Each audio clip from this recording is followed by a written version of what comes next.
Bonjour, aujourd'hui nous faisons mémoire de Sainte Agnès. Nous allons méditer ensemble la parole de Dieu tirée de l'Évangile selon Saint Marc, chapitre 2, du verset 23 à 28. Le Seigneur soit avec vous. Évangile de Jésus-Christ selon Saint Marc. Gloire à toi, Seigneur. Le ciel et la terre éclataient de joie, le divin enfant est né. Alléluia, Alléluia. Gloire à toi dans les cieux, Alléluia. Un jour de sabbat, Jésus marchait à travers les champs de blé et ses disciples, chemin faisant, se mirent à arracher des épis.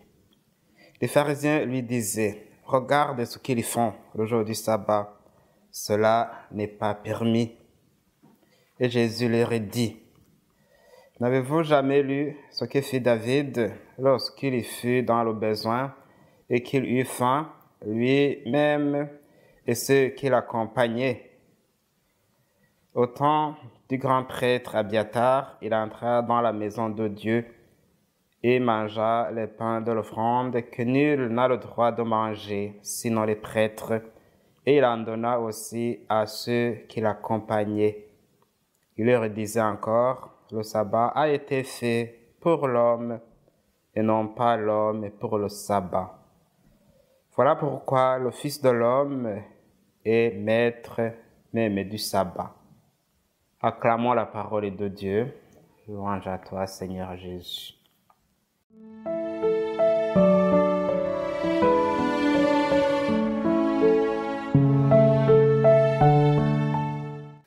Regarde ce qu'ils font le jour du sabbat. Cela n'est pas permis.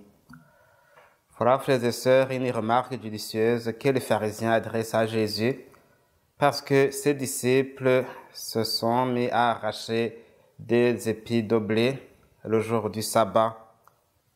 D'une part, leur réaction se justifie parce que, selon la loi de Moïse, le sabbat est un jour consacré au Seigneur, un jour de repos.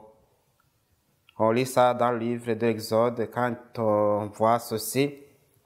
Pendant 6 jours, tu travailleras et tu feras tout ton ouvrage.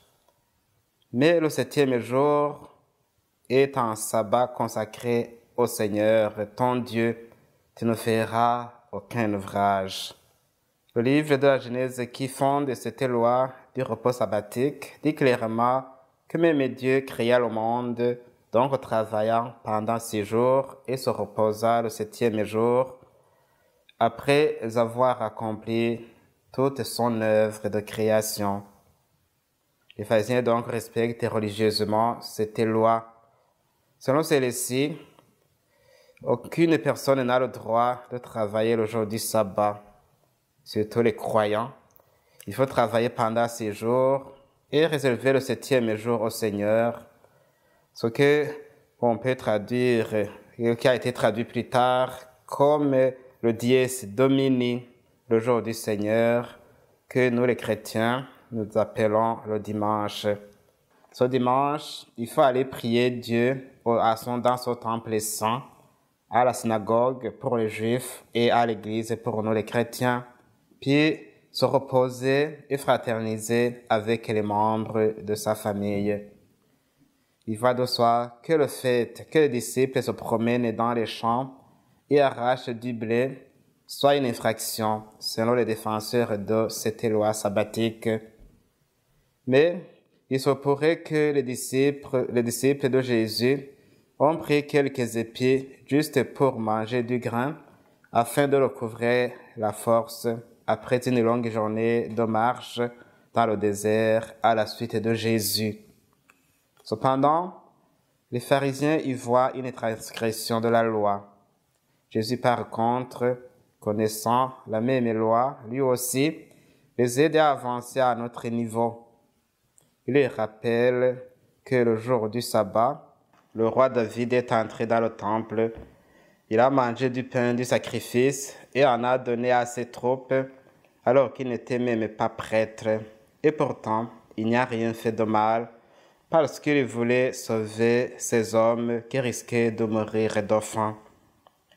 À partir de cette nouvelle situation, nous pourrions nous demander, comme Jésus le fit aux pharisiens un jour, faut-il au maître de faire du bien le jour du sabbat, sous prétexte de rester fidèle à cette loi du repos sabbatique ou celle du repos du dimanche?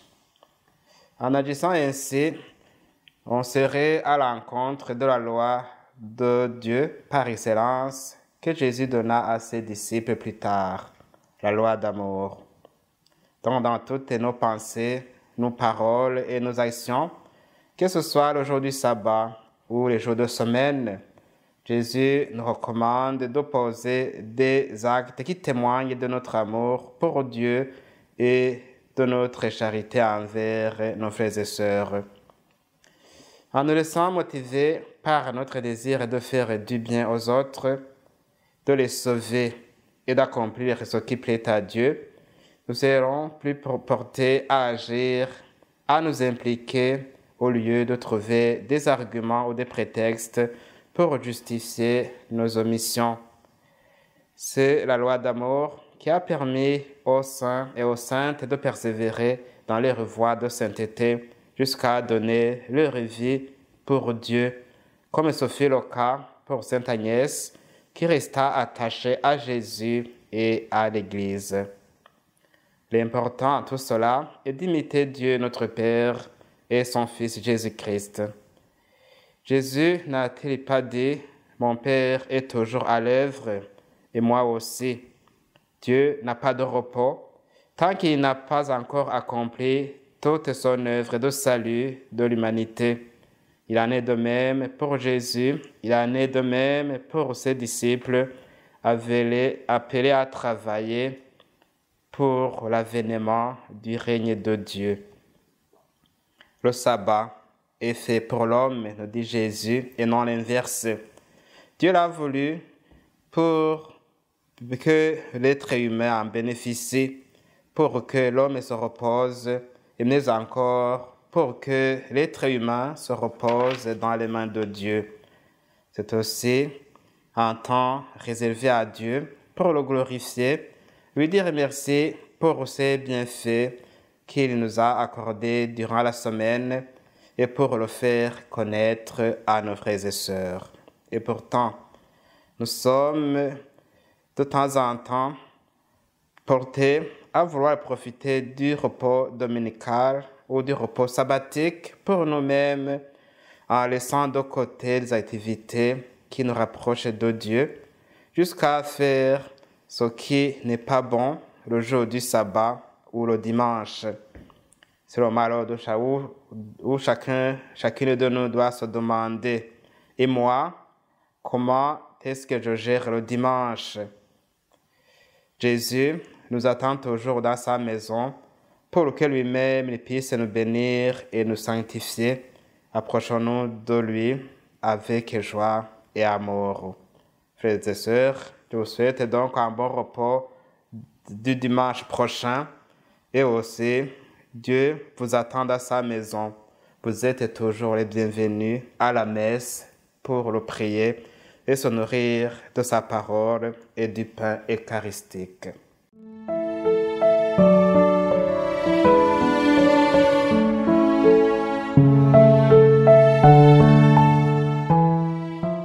Le Seigneur soit avec vous. Que Dieu Tout-Puissant vous bénisse, le Père, le Fils et le Saint-Esprit. Amen.